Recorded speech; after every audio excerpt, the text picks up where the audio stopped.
Dear students, हम लोग 10th class UP board Hindi medium में जो आज टॉपिक पढ़ने जा रहे हैं वो है पोषण। ठीक है। सभी जीवधारी जैविक क्रियाओं के लिए भोजन से ऊर्जा प्राप्त करते हैं। सजीवों द्वारा ग्रहण किया जाने वाला भोजन सीधे शरीर में अवशोषित नहीं होता। भोजन को कई प्रक्रियाओं से गुजरना पड़ता है। सभी जीवों में पोषण की निम्नलिखित अवस्थाएं पाई जाती हैं। फर्स्ट इज अंतर्ग्रहण, सेकंड इज पाचन, थर्ड इज अवशोषण, फोर्थ इज स्वांगीकरण and also last and fifth is बहिक्षेपण। फर्स्ट स्टेप इज अंतर्ग्रहण, इंगेशन। अंतर्ग्रहण क्रिया में समस्त जीवधारी वातावरण से भोज्य पदार्थों को विभिन्न माध्यमों द्वारा शरीर के अंदर पहुंचाते हैं।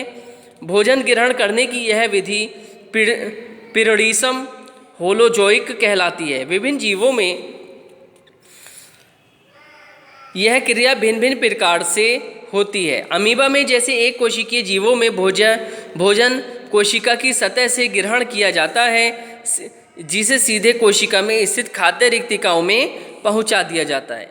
कुछ जंतुओं में मुंह होता है तथा इनके सहायक अंग होते हैं जो भोजन को मुंह तक पहुंचाते हैं, जैसे मनुष्य का हाथ आदि। ठीक है। अगला टॉपिक है हमारा पाचन। जीवधारियों द्वारा ग्रहण किया गया भोजन इस अवस्था में नहीं होता कि इसे शरीर की कोशिकाएं सीधे अवशोषित कर लें।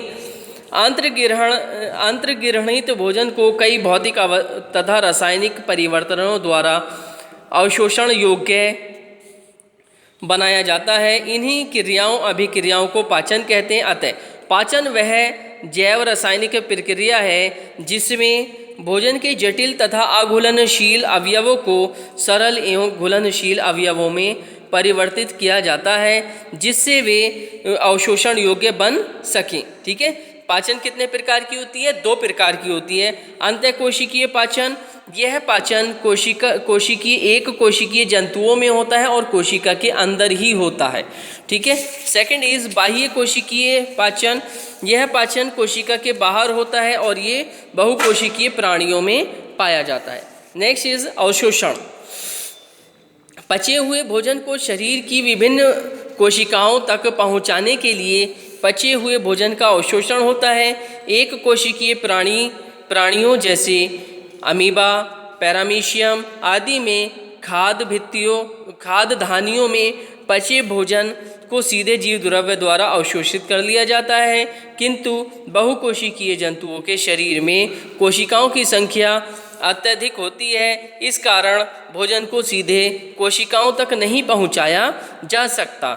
इसके लिए भोजन के तरल माध्यम की आवश्यकता होती है। यह कार्य रक्त द्वारा किया जाता है। Next is स्वांगीकरण।